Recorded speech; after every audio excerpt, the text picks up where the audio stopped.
Hello, welcome to the Power Education. Power Education के YouTube channel पर आप लोग का बहुत बहुत स्वागत है। इस चैनल के माध्यम से क्लास 12 का दूसरा चैप्टर फिजिक्स हम लोग आज स्टार्ट करेंगे। वैद्युत फ्लक्स तथा गॉस की प्रमेय है।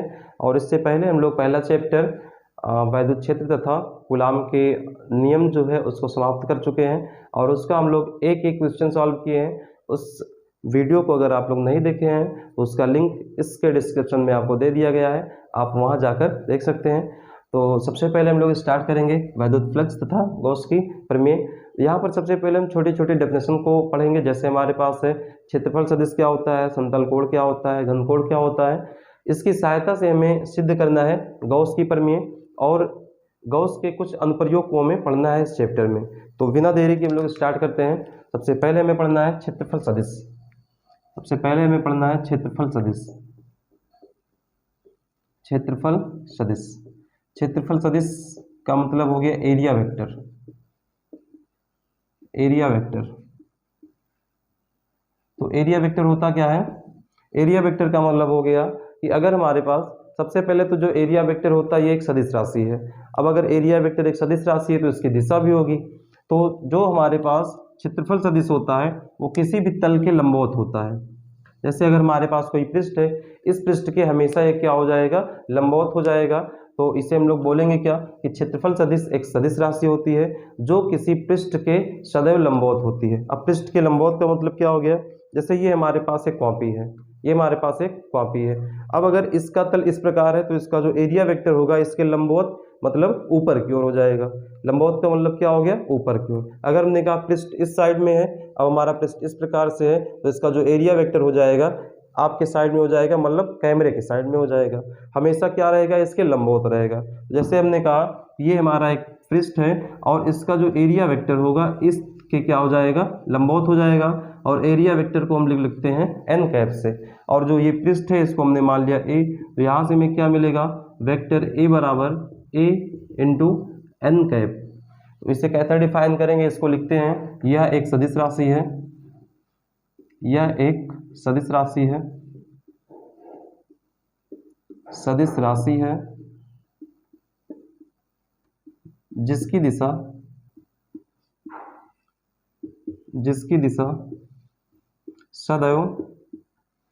सदैव पृष्ठ के लंबवत होती है। सदैव पृष्ठ के लंबवत होती है इसका मतलब क्या हो गया कि यह एक सदिश राशि है जिसकी दिशा सदैव पृष्ठ के लंबवत होती है। इसका मतलब अगर ये हमारा पृष्ठ है तो इसके लंबवत इसकी डायरेक्शन हो जाएगी। यहाँ से हमारे पास लिखा गया है वेक्टर ए बराबर ए इंटू एन कैप। अब यहाँ पर एन कैप क्या होता है? एन कैप जो है ये क्षेत्रफल की दिशा में एकांक सदिश है। तो यहाँ पर जहाँ एन कैप क्षेत्रफल की दिशा में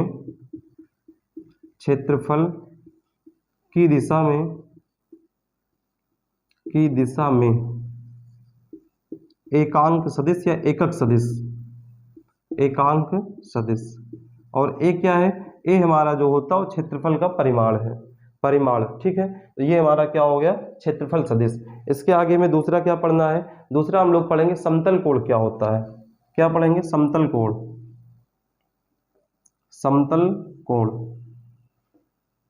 तो समतल कोण का मतलब क्या हो गया बच्चों? समतल कोण का मतलब हो गया किसी चाप द्वारा केंद्र से घिरे भाग को हम लोग क्या बोलते हैं? समतल कोण कहते हैं। तो अगर हमारे पास कोई वृत्त है, जैसे हमने मान लिया ये हमारा कोई वृत्त है। अब इस वृत्त में ये इसका केंद्र हो गया और चाप होता कहाँ है? इसकी परिधि पर। तो हमने कहा ये हमने कोई एक पॉइंट ले लिया ए और ये ले लिया बी। तो इन चाप के द्वारा वृत्त के केंद्र पर जो घिरा भाग होता है थीटा, इसी को हम लोग क्या बोलते हैं? समतल कोण कहते हैं। अब जो चाप होता है उसको किससे लिखते हैं? चाप को हम लोग लिखते हैं एस से। तो ये हमारा दूरी क्या हो गया? एस हो गया। ये हमारा त्रिज्या है, ये क्या हो गया? थीटा हो गया। तो यहाँ पर अगर हम लोग इसे डिफाइन करेंगे तो किसी चाप द्वारा वृत्त के केंद्र पर, ये हमारा क्या? वृत्त का केंद्र, किसी चाप द्वारा वृत्त के केंद्र पर घिरे भाग को समतल कोण कहते हैं। तो यहाँ से लिखा जाएगा किसी चाप द्वारा वृत्त के केंद्र से घिरे भाग को समतल कोण कहते हैं। समतल कोण कहते हैं। अब अगर हम लोग बोले कि समतल कोण का जो फार्मूला होगा क्या होगा, तो हम लोग जानते हैं कि जो एक फार्मूला हम लोग जानते हैं, कोण बराबर चाप बटे त्रिज्या। तो यहाँ से हम लोग क्या लगा देंगे, कोण बराबर चाप बटे त्रिज्या। तो कोण का मतलब क्या हो गया, थीटा हो गया। चाप का मतलब क्या है, एस है। त्रिज्या का मतलब क्या हो गया, आर। अब अगर इसी को हम लोग लिख दें अवकलन रूप में लिखेंगे तो क्या आएगा, अवकलन रूप में। तो अवकलन रूप में क्या हो जाएगा, थीटा का हमारा हो जाता है डी थीटा, और जो एस है ये हमारा क्या होगा, डी एस। और आर हमारा नहीं बदलेगा। क्यों नहीं बदलेगा, क्योंकि आर जो है कांस्टेंट वैल्यू है। क्योंकि अगर हम लोग यहाँ पर त्रिज्या लेंगे, चाहे यहाँ ले चाहे यहाँ पर, त्रिज्या किसी वृत्त की हमेशा क्या होती है, सेम होती है। जबकि इसके जो चाप है हम लोग यहाँ लिए हैं, हम यहाँ और यहाँ भी ले सकते हैं, यहाँ और यहाँ भी ले सकते हैं। तो जो चीज़ हमारी बदलती रहेगी उसी का हम लोग अवकलन करते हैं। तो ये हमारा क्या हो गया है, समतल कोण किसी चाप द्वारा वृत्त के केंद्र से घिरे भाग को समतल कोण कहते हैं। कोण बराबर चाप बटे त्रिज्या। कोण हमारा क्या है, थीटा है, चाप एस है, त्रिज्या आर है। अवकलन रूप में हमने लिख दिया डी थीटा बराबर डी एस अपॉन आर लिख दिया। अब इसके आगे अगर हम लोग बात करें कि समाकलन रूप में क्या हो जाएगा, तो समाकलन रूप में हमें लिखना है तो क्या करेंगे, यहाँ से आएगा समाकलन रूप में, अभी इसका आगे यूज है समाकलन में क्या होता है, इसका हम लोग समाकलन करते हैं। तो समाकलन में क्या आएगा, क्लोज इंटीग्रल डी थीटा बराबर में close integral d s upon r. अब इसका मतलब क्या है, ये हमारा समाकलन का निशान है, और ये जो जीरो लिखा है इसका मतलब हो गया कि जो भी हमारे पास आकृति होगा, जो भी पृष्ठ होगा, क्या होगा, चारों तरफ से बंद होगा। तो अगर चारों तरफ से बंद है तो यहाँ से हमें क्या मिलेगा, क्लोज इंटीग्रल डी थीटा बराबर में। अब देखो अभी हमने कहा कि आर क्या है, पूरे वृत्त में आर का मान क्या होगा, बराबर होगा, मतलब कांस्टेंट है। इसको बाहर कर लेते तो आएगा 1/r, यहाँ से डी एस आ गया।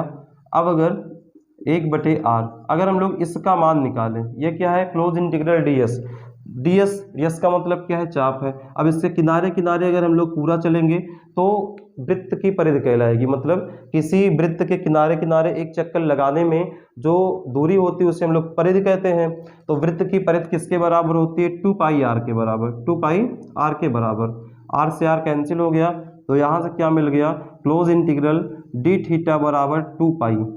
इसका मतलब हो गया पृष्ठ द्वारा अंतरित समतल कोण का मान 2π के बराबर होता है। अब हम लोग अगला चीज पढ़ेंगे घन कोण। अब हम लोग पढ़ेंगे घन कोण के बारे में। तो घन कोण क्या होता है, घन कोण का मतलब हो गया कि अगर हमारे पास कोई गोला है और उस गोले के पृष्ठीय क्षेत्रफल द्वारा केंद्र पर जो भी कोण बनता है उसे हम घन कोण कहते हैं। जैसे अगर हमारे पास ये एक गोला है, हमने क्या लिया, गोला, ये गोले का केंद्र O है। अब इस केंद्र के द्वारा इस पृष्ठीय क्षेत्रफल पर, इसके पृष्ठीय क्षेत्रफल पर जो भी कोण अंतरित होता है या जो भी कोण बनता है, इसी कोण को हम लोग क्या बोलते हैं, घन कोण। और घन कोण को हम लोग प्रदर्शित करते हैं ओमेगा से।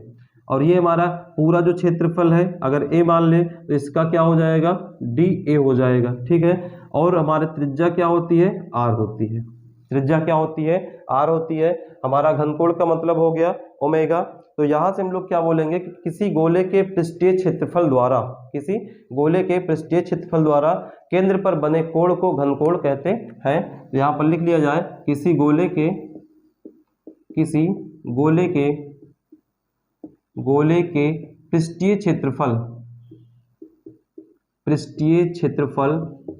पृष्ठीय क्षेत्रफल द्वारा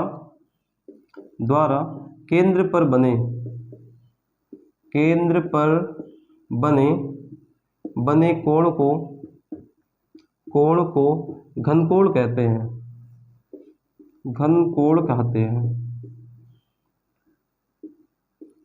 हैं, तो क्या मतलब हो गया कि किसी गोले के पृष्ठीय क्षेत्रफल द्वारा केंद्र पर बने कोण को क्या बोलेंगे? घनकोण कहते हैं। अब जो घनकोण का मात्रक होता है स्टेरेडियन होता है। इसका मात्रक क्या होता है? स्टेरेडियन। स्टेरेडियन। स्टेरेडियन। अब अगर हम लोग बात करें कि इसका फार्मूला क्या होगा, तो घनकोण बराबर होता है, घनकोण बराबर सूत्र होता है पृष्ठीय क्षेत्रफल, पृष्ठीय क्षेत्रफल, पृष्ठीय क्षेत्रफल बटे त्रिज्या स्क्वायर, बटे त्रिज्या स्क्वायर।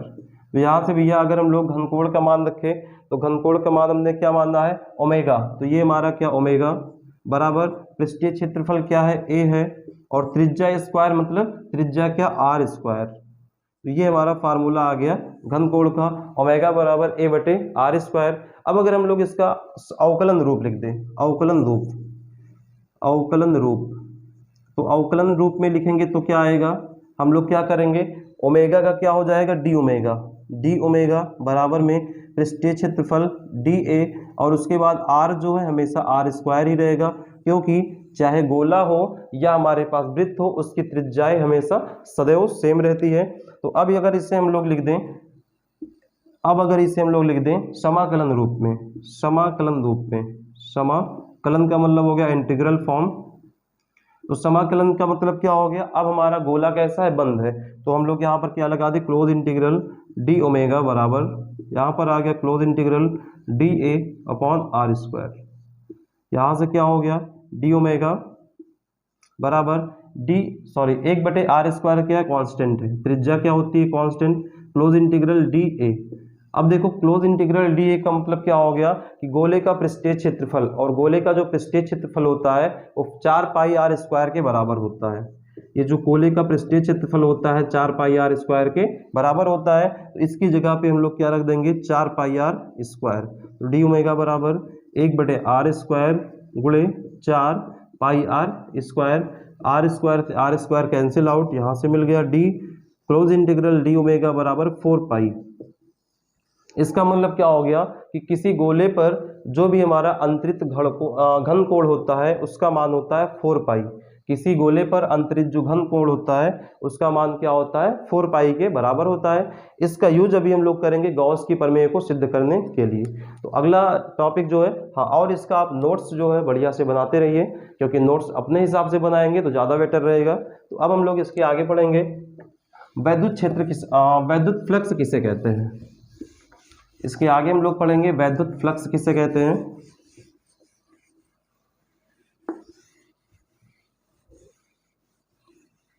वैद्युत फ्लक्स, वैद्युत फ्लक्स का मतलब क्या हो गया? Electric flux. तो अगली हेडिंग हमारे पास है वैद्युत फ्लक्स,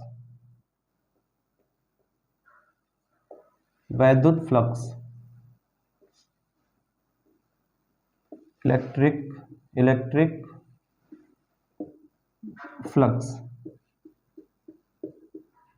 अब वैद्युत फ्लक्स का मतलब क्या होता है कि वैद्युत फ्लक्स जो होता है किसी भी हमारे पास अगर कोई पृष्ठ है और उस पृष्ठ को उठाकर, कोई पृष्ठ है और उस पृष्ठ को उठाकर हम लोग किसी वैद्युत क्षेत्र में रख देते हैं, तो जितनी भी बल रेखाएं निकलती हैं उस पृष्ठ से उन्हीं की संख्या को हम लोग बोलते हैं वैद्युत फ्लक्स।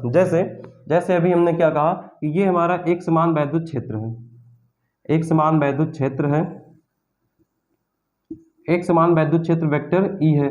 अब इसमें हमने क्या कर दिया? कोई बंद पृष्ठ लाके रख दिया। अच्छा, अगर ये एक समान वैद्युत क्षेत्र है तो ये हमारी क्या हो गई? बल रेखाएं। क्या कर दिया हमने कि एक समान वैद्युत क्षेत्र है उस पर हमने एक पृष्ठ लाके रख दिया, तो इस पृष्ठ से होकर गुजरने वाली बल रेखाओं की संख्या को हम लोग क्या बोलेंगे? वैद्युत फ्लक्स कहते हैं। देखो कितनी गुजर रही? 1 2 3 4। ये जो 4 हमारे पास बल रेखाएं हैं इन्हीं की संख्या को हम लोग बोलते हैं वैद्युत फ्लक्स। तो इसे अगर हम लोग लिखेंगे परिभाषा तो क्या लिखेंगे कि किसी वैद्युत क्षेत्र में, किसी वैद्युत क्षेत्र में, किसी वैद्युत क्षेत्र में, वैद्युत क्षेत्र में, क्षेत्र में रखे पृष्ठ से होकर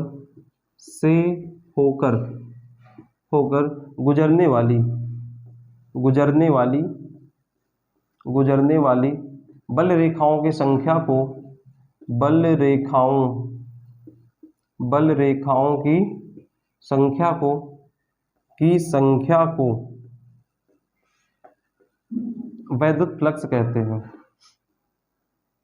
वैद्युत फ्लक्स कहते हैं।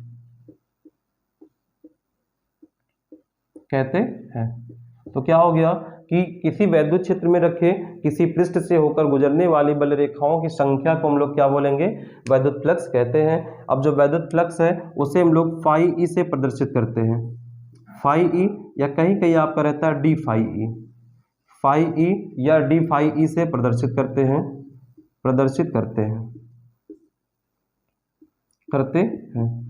अब बात आती है वैद्युत फ्लक्स राशि कैसी है। तो भैया हमने बताया कि अगर हमें किसी भी डेफिनेशन में गुण मिल जाए, संख्या मिल जाए, तो वो हमारी कैसी राशि होगी, वो हमारी अदिश राशि होगी। तो यहाँ पर क्या हो गया कि वैद्युत बल किसी वैद्युत क्षेत्र में रखे पृष्ठ से होकर गुजरने वाली बल रेखाओं की संख्या है। तो संख्या होने के कारण जो वैद्युत फ्लक्स एक ऐसी राशि हो जाएगी, एक अदिश राशि होगी।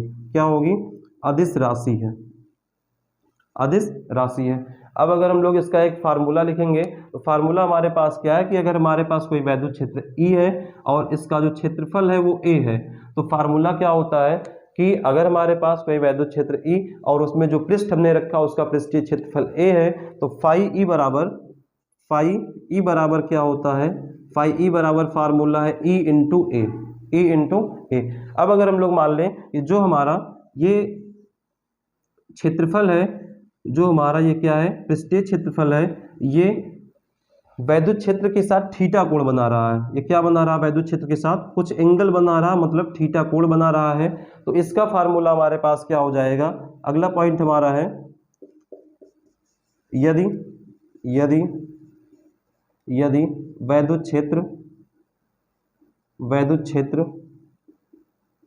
के साथ थीटा कोण बनाए, तो भैया अगर वैद्युत क्षेत्र के साथ थीटा कोण बनाएगा तो यहां से फार्मूला क्या होगा, फाई ई बराबर ई ए कॉस थीटा, अब अगर हम लोग इसे सदिश फॉर्म में लिखेंगे तो क्या आएगा, सदिश फॉर्म में अगर इसे लिखेंगे तो ये क्या हो जाएगा, बराबर e vector e into vector a, क्योंकि हम लोग एक फार्मूला जानते हैं कि vector a dot vector b बराबर ए बी कॉस थीटा, तो यहाँ पर क्या है, ई ए कॉस थीटा है, तो हम लोग इसको क्या लिख सकते हैं, vector E dot vector A, किसके बराबर, फाई ई के बराबर। अब यहाँ से आगे हम लोग अब हम लोग क्या पढ़ेंगे, जो वैद्युत फ्लक्स है उसका मात्रक क्या होता है, उसकी बीमा क्या होती है। तो हम लोग आगे अब क्या, हाँ इसको आप नोट कर लें, वीडियो को रोक कर आगे हम लोग पढ़ेंगे इसका मात्रक क्या होता है, और मात्रक के बाद हमारा आता है इसकी बीमा क्या होगी।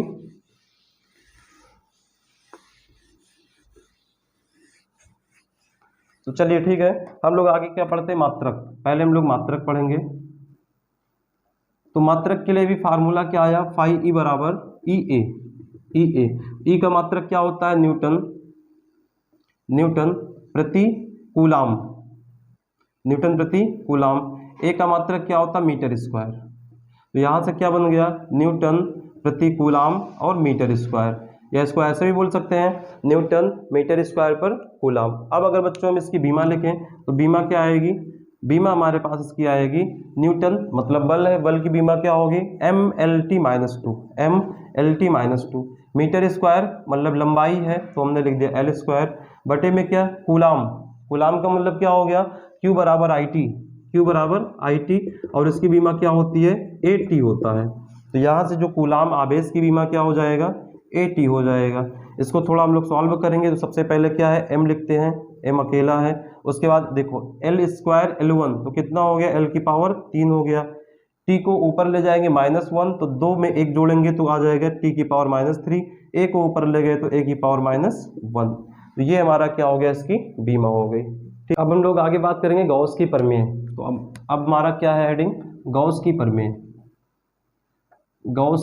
प्रमेय, ये इंपॉर्टेंट है, एग्जाम में आता है, इंपॉर्टेंट है ये,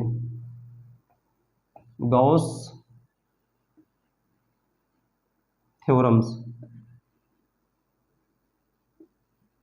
तो सबसे पहले हम आपको बता दें कि जो गॉस की प्रमेय है वो हमेशा किसी बंद पृष्ठ के लिए अप्लाई होती है। मतलब अगर हम लोग कोई भी पृष्ठ लेंगे वो चारों तरफ से क्या रहेगा, बंद रहेगा, तभी गॉस की प्रमेय को अप्लाई कर सकते हैं। तो हम यहाँ सबसे पहले इनका स्टेटमेंट लिख दें। स्टेटमेंट मतलब क्या बताए हैं, स्टेटमेंट। तो स्टेटमेंट में इन्होंने बताया कि किसी बंद पृष्ठ से होकर गुजरने वाला वैद्युत फ्लक्स फाई ई, किसी बंद पृष्ठ से होकर गुजरने वाला वैद्युत फ्लक्स फाई ई उस पृष्ठ के या उस पृष्ठ से परिबद्ध कुल आवेश Q का 1/ε0 गुना होता है। तो सबसे पहले हम लोग इसका स्टेटमेंट लिख दें, उसके बाद हम लोग इसको प्रूव करते हैं। तो यहां से क्या आएगा, किसी बंद पृष्ठ से, किसी बंद पृष्ठ से गुजरने वाला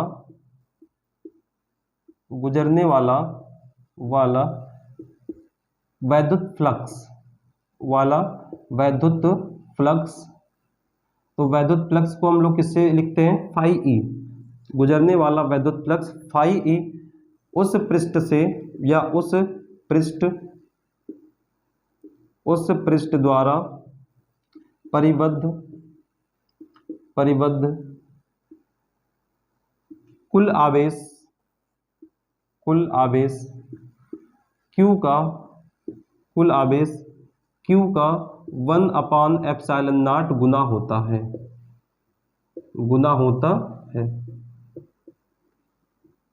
तो इसका मतलब क्या हो गया कि हमारे पास जो भी पृष्ठ होगा क्या होगा, बंद होगा, और उसका जो कुल आवेश होता है वो 1/ε0 गुना का होता है।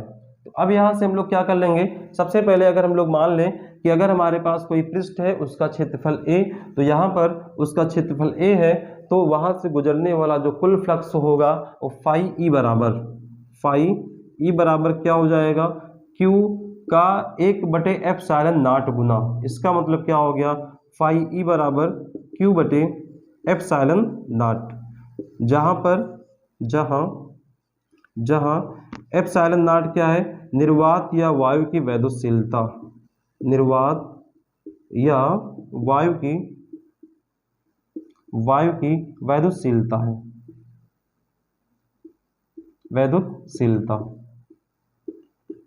ठीक है। तो अब हम लोग इसके बाद इस जो गॉस की प्रमेय इसको हम लोग प्रूफ करने की कोशिश करते हैं। अब हम लोग यहाँ पर क्या करेंगे, हम मान लेते हैं कि कोई हमारे पास एक प्लस क्यू आवेश है, और ये जो प्लस क्यू आवेश है किसी बंद पृष्ठ के भीतर रखा गया है, अब हम मान लेते हैं इस पृष्ठ से r दूरी पर एक बिंदु P है जिस पर हमें वैद्युत फ्लक्स को ज्ञात करना है। तो सबसे पहले क्या कर लें, अभी गॉस ने बताया है कि इनकी प्रमेय जो होगी किसी बंद पृष्ठ पर अप्लाई होगी। तो सबसे पहले इस बिंदु पर हमें ज्ञात करना, तो इसको हम लोग क्या कर ले, एक बंद पृष्ठ मान लेते हैं। एक हमने क्या कर दिया, चारों तरफ से बंद कर दिया। अब ये जो हमारा बड़ा सा पृष्ठ है इसका पृष्ठीय क्षेत्रफल A है, तो छोटे से का क्या हो जाएगा, DA, DA। अब यहाँ से क्या करेंगे, सबसे पहले हम लोग वैद्युत क्षेत्र की दिशा निकालते हैं। तो ये हमारा क्या है, प्लस क्यू आवेश है। इस बिंदु पर हमें तीव्रता ज्ञात करनी है, फ्लक्स ज्ञात करना है। तो यहाँ पर हम क्या लेंगे, एक धन परीक्षण आवेश। तो ये प्लस है, ये प्लस है, इसके कारण क्या होगा, दूर जाएंगे तो यहाँ पर जो वैद्युत क्षेत्र की दिशा हो जाएगी बाहर की ओर हो जाएगी, वेक्टर E। अब यहाँ पर हम क्या निकालें, ये हमारे पास एक तल है। अब तल पर हम लोग क्या निकालेंगे, यहाँ पर निकालेंगे एरिया वेक्टर। हमने क्या मान लिया है, DA। अब DA के बाद क्या हो जाएगा कि हम लोग इस पर क्या फाइंड कर ले, DA की दिशा।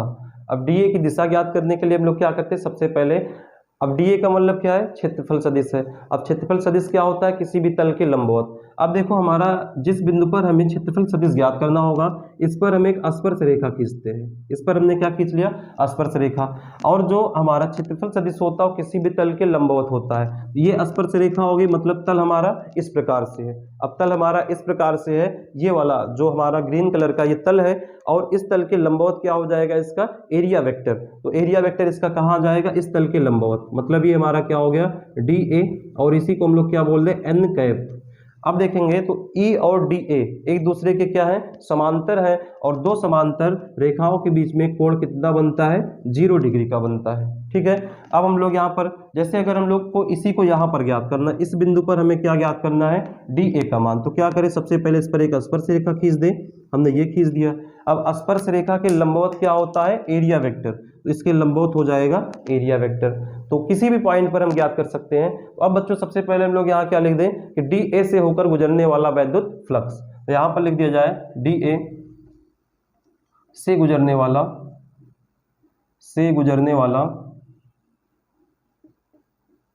वैद्युत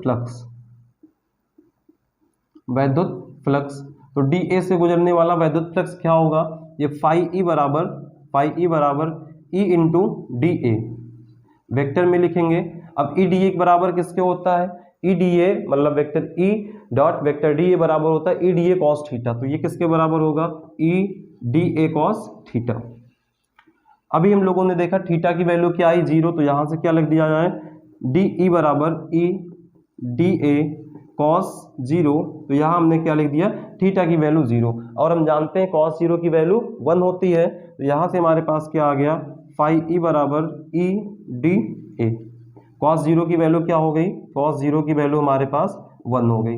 अब यहाँ से हम लोग ई का मान जानते हैं, ई क्या है, वैद्युत क्षेत्र की तीव्रता, इसका फार्मूला होता है 1/4 पाई एप्सिलॉन नॉट क्यू बटे आर स्क्वायर, तो हम लोग सिंपली ई का मान यहाँ उठा के रखेंगे, तो क्या आएगा, फाई बराबर 1/4 pi epsilon naught q upon r square into में डी ए, अब यहाँ से देखो क्या आएगा, डी ए, यहाँ पर जो हमारे पास लिखा है डी ए बटे आर स्क्वायर, अभी हम लोगों ने घन कोण पढ़ा है, तो वहाँ पर लिखा है कि जो डी ओमेगा होता है वो डी ए बटे आर स्क्वायर के बराबर होता है, तो हम लोग इसकी जगह पे क्या लिख सकते हैं, डी ओमेगा, तो यहाँ से क्या आ गया, फाई ई बराबर 1/4 pi epsilon naught Q into में क्या आएगा, डी ओमेगा। अब ये तो जो हमारा फ्लक्स है किसका है, डी ए से गुजरने वाला, हमें क्या चाहिए, पूरे पृष्ठ का चाहिए, तो अब हम लोग क्या लिख दें कि ऐसा लिख दिया जाए कि संपूर्ण पृष्ठ से होकर गुजरने वाला फ्लक्स, इसको क्या लिख दिया जाए, संपूर्ण पृष्ठ या संपूर्ण बंद पृष्ठ से गुजरने वाला फ्लक्स,